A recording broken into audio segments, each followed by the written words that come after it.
You grew up here, and what are those? Is a person living here in this town? What are the changes that you want this town to have? What changed?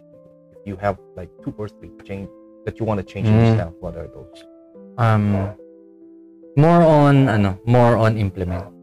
Oh, More on implement or help advocate. Yun. Kasi, for example, sa mundo ng autism, mental health, ganyan. yeah. I have 2 kids na under autism spectrum. And it's really, really, really, really stressful for us As a parent. at sobra talaga. Meron din akong page actually devoted for autism spectrum. Yeah, I think I saw that. Oo. The thing is, isa sa mga gusto kong gawin is magkaroon talaga ng tamang information dissemination o tamang education kung ano yung autism. Hani nga bagbagtit. An nga ibagada nga, bagbagtit na dito ang ubing. Saan umiinit yung ulo ko pag narinig yun kasi hindi sila educated. How many times did you hear that in reality? And how do you process it? How do you... 3 times lang naman, hindi ganun kadami. Lang talaga. Buti hindi ka nag... Flare up. Hindi naman. Dragon Ball Z. I just tell them na autistic na kita. Pasensyahan yung autistic na kita. Di ba meron tayong, for example, seniors month. Yeah. Meron tayong, yung mga ganun.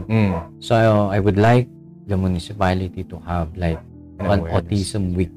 Yeah. Autism Awareness Week through a formal resolution to be approved by the mayor. Right. So, for example, i-ano natin na every summer, kung makaruwag na gubing, we will have an autism week or autism month or certain schedule dedicated for people under this spectrum.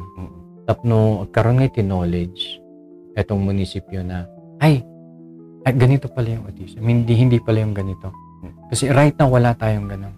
At the same time, parang people are not yet aware. Hindi talaga, they're not informed kung anong autism. Naririnig lang nila but they really do not know what is autism. The challenges of it, the things that we should do. As a parent, what are your challenges now? If you can share challenges of having an autistic child. Okay. Sa area, kasi every child is different. Every autistic child shows different form. Parang it depends on the spectrum kung nasan sila. On my end, kasi dalawa. Yung bunso ko is level 1. Medyo okay pa siya. Okay pa. So, nag-school sa SPED ngayon. Non-graded. Yung second ko, yun yung pinaka-problem namin because level 3. And still at SPED, right? No. Si Roga, hindi talaga namin mapalabas ng bahay. Kasi ilang beses nang mapukaw. Siya yung typical na bata na pag inirelease mo yung kamay niya, diretso yung tatakbo. Walang pakialam kung mabangga ng sasakyan. Walang sense of fear. Siya yung bata na pag hindi mo binantayan sa pool, tatalon dun sa may malalim. Walang pakialam kung malunod. So, it's really a struggle, stressful kinyaming family ang amin kami. Ganun. And I was in denial for 4 years. Idi lang ag 4-year-old di second ko ni Roga nga pinanunod ko nga I will accept dating of faith nga naitod kinya and I will learn everything about autism. Nainjubing ko tatan. But coming from me, Dean Michael Kwanzo nga feeling ko kat nalaingak met nga tao. And then the mother of my kids are also cum laude. I mean magaling talaga, matalino.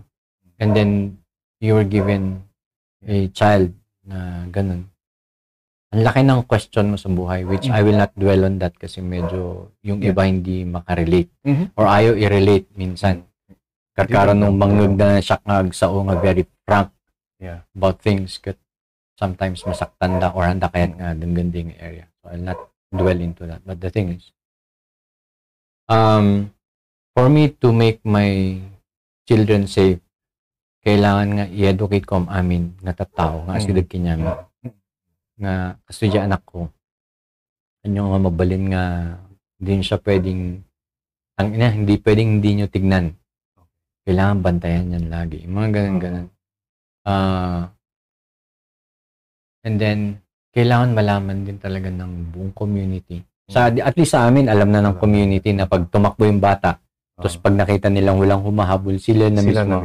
Yes. Yun yung malaking tulong kung sabi ko, I have to advocate this. Kasi adulti matulungan na.